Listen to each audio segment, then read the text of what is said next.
All right. Viewer named Mike asked me about soft points. Said he just started making bullets and wanted to know if he needed, a longer core than jacket to make soft points. I explained to him, no, that's not the case. 62, 65 grain. You should start seeing a soft point. There's different factors involved. The weight of your jacket. Heavier jacket, the less lead, so the less likelihood of a soft point. Plus, how heavy are you going? What size cores can you make? And that made me think, wait, if he's using a core mold, then it's probably a typical one made for casting 55 grain bullets. And how much of a soft point he's really going to get out of it is questionable. So that prompted me to go, wait, I've made some core molds and kind of touched on the fact that I had done it. So let me kind of cover that a little bit. Now, I won't be making one because I just made one. So I'll kind of mock-ish, go through what's involved and give an idea. It's pretty easy. It's pretty cheap. Basically, you have to, get a 6-cavity blank from Lee. Titan reloading is going to be your best price. About $40 plus shipping. Get some other goodies while you're there. Spread out the shipping. And go on eBay and get a used reamer. Basically, they use them. They get worn down below spec. Come on, there we go. And people sell them off. Somewhere between 10 and $20. And you'll be able to reuse this a bunch of times. So it's not really, an ongoing cost. Now, diameters, potluck there. You want somewhere around 0.190 because when you derim your 22 jackets, they'll be about 0.20 inside. So it gives it room for the cores to drop in, and it works out. So yeah, this one is 0.188. It was probably 0.190 or so, and got worn down. I think I paid less than $15 for it, and I've made 2 molds out of it for using it. They said the Lee blank molds are about $40 a piece. If you look at buying core molds, like BT Sniper, of course his are, they're modified 6 cavities to 11 cavities. They're just a cavity in between, so it adds 5 more. These are about $200 versus I've only got 6 cavities, but I've only got about, let's say, $60 invested in the first one. I can live with that. Yes, dropping 11 cores at a time is a wonderful thing, but oh, 6 is good. Now, I don't have a milling machine or anything like that, CNC. I got a drill press and a drill press vise, and that's all I've used, and it works well enough. Now your core, your cavities aren't going to come out exact because drill press has a little more run out than a milling machine, and drill bits aren't as precise as mills, and but we don't have to be exact in this. We just have to be close, because you're going to resize the cores anyway, and it takes care of the issue. Now, like I said, you want around 0.190. I said, this is 0.188, and it's got some movement. So in your core shaker, you know, they're going to drop in a little bit.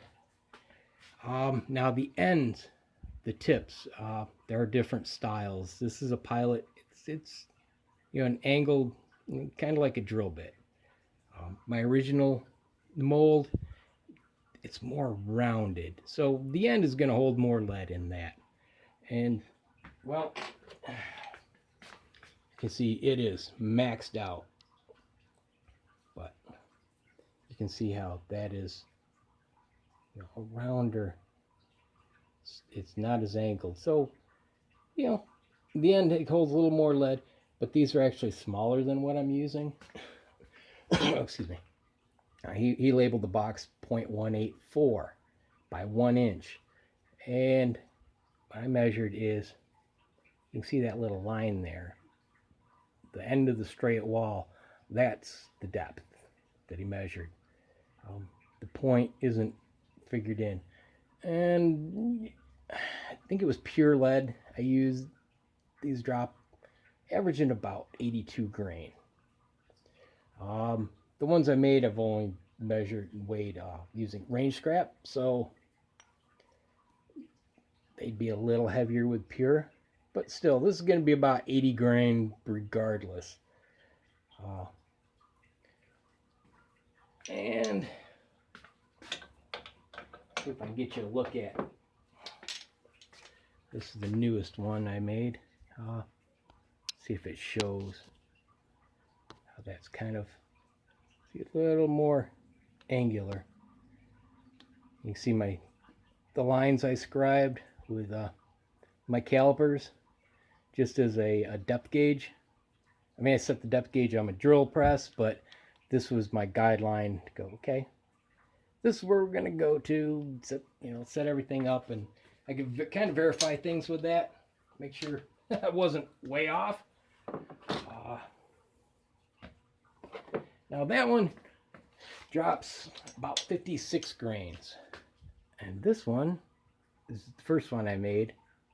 You can see the angle. This one drops about 69 grain, and you can see how much difference there is between the first one and then, well, there's a fair difference there too. And it's what, 17 grain? My head math is terrible now. But anyway,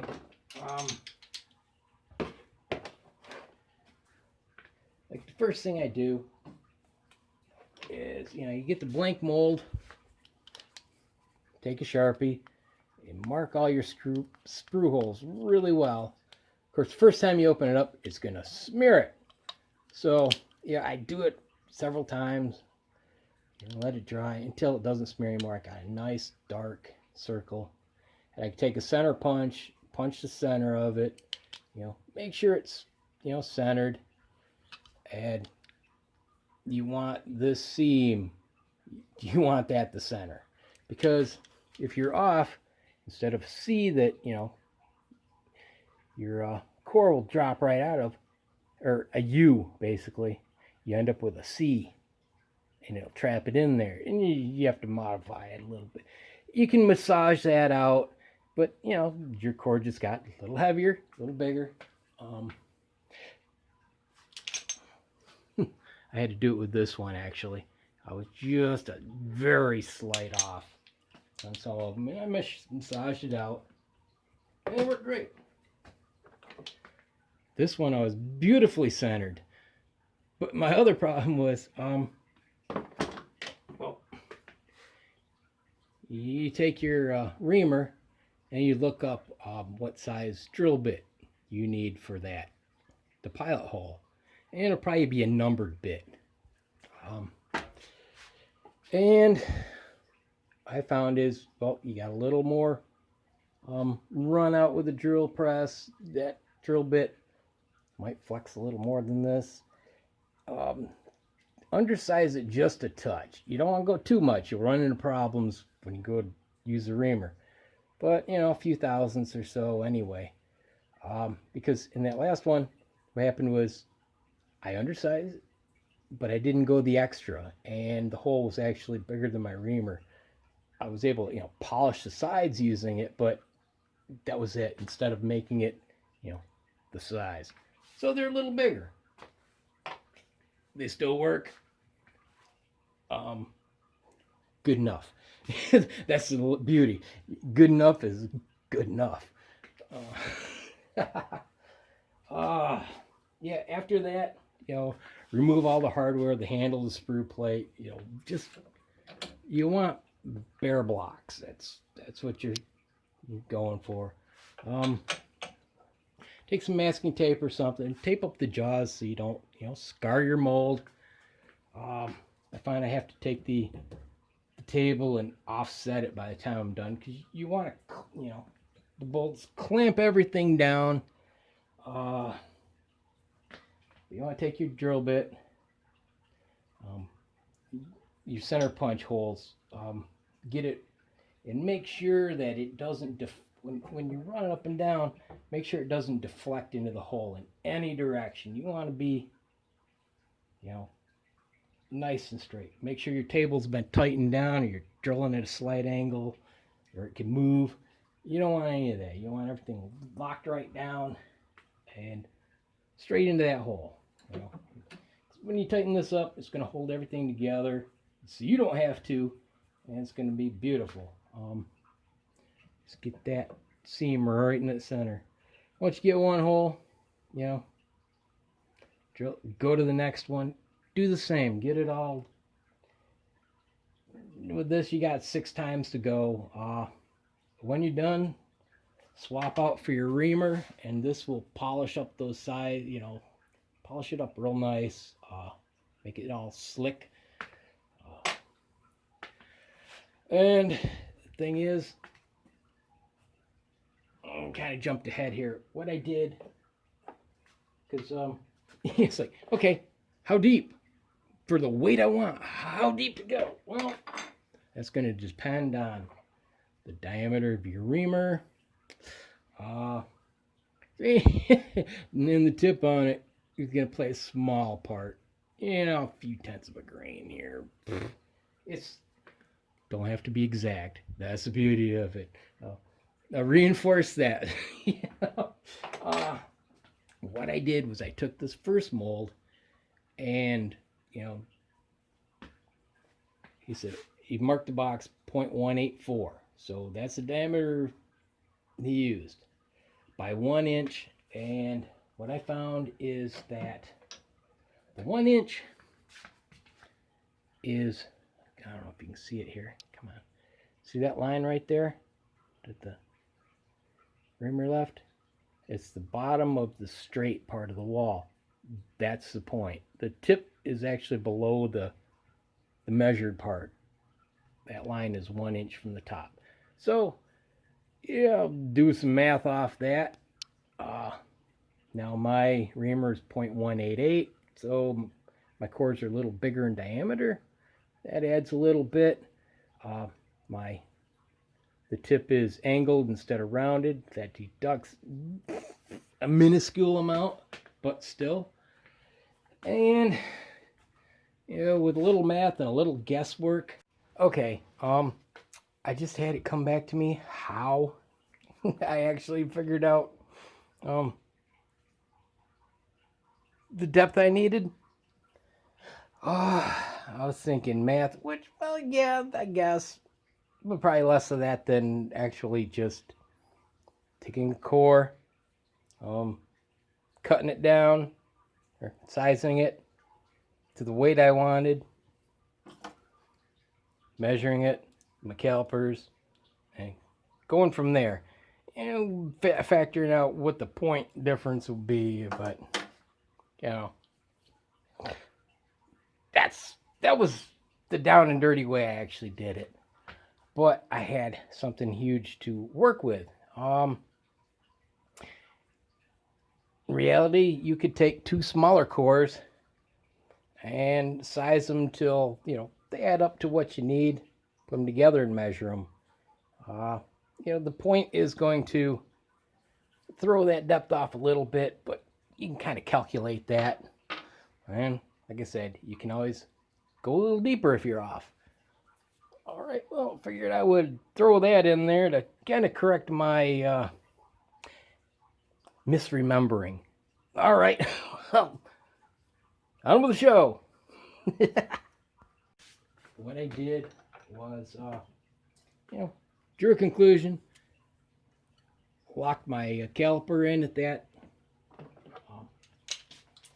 depth, and then just, scored a line as a guideline,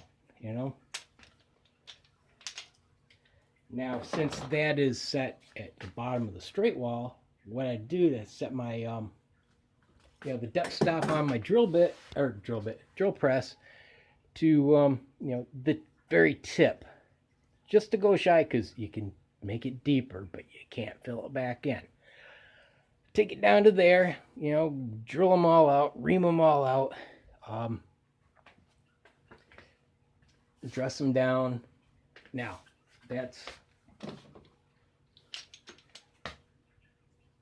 see which one shows it the most. Since I'm using drill press, they don't come out beautiful. There's some galling, raised ridges, burrs. Yeah, they don't come out perfect. So what I do is I just take a razor blade, I lay it in there, and when I come up on an edge, you can feel it. You just cut that edge off. Cut all those edges, go both ways, just till all the edges are smooth.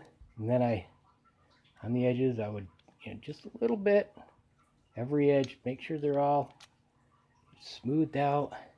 Then take some piece of hardwood, and deburr it like you usually would, and it does a good job.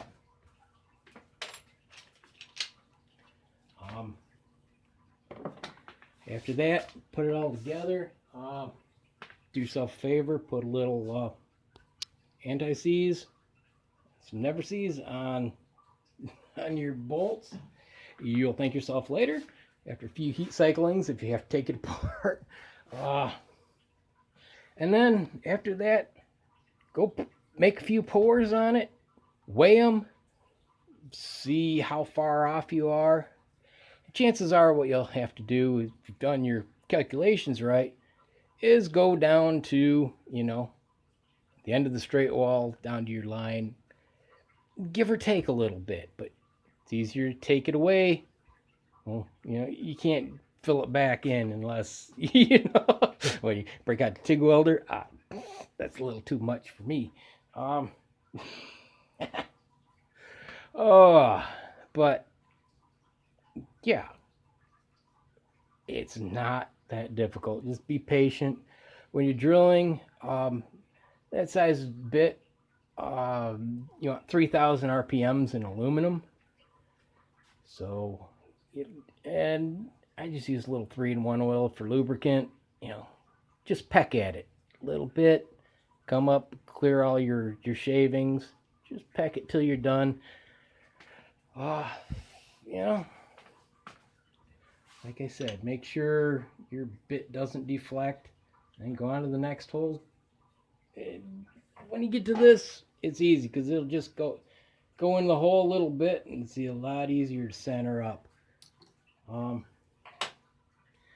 Usually what I do actually is I'll loosen, get this tight, back it off just a little bit, bring it down, and go in reverse so you're not cutting, and let it move everything till it's centered.